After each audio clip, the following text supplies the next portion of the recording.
Эфир растет, многие думают, что сейчас вот цена вот так вот будет идти вверх, но на самом-то деле на графике мы видим, что это восходящий клин, это медвежий паттерн, и по книгам, по теории, по практике это всегда отрабатывает вот так вот.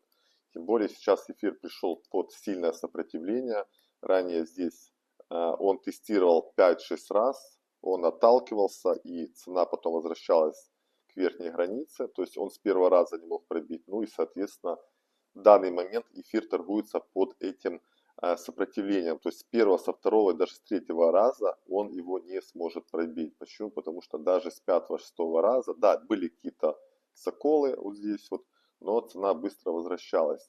Здесь тоже не исключаю, что здесь немножко так вот кольнет и цена пойдет вниз. То есть пойдет туда, откуда начинался рост. Поэтому мой сценарий по эфиру медвежий. И это зона $1500.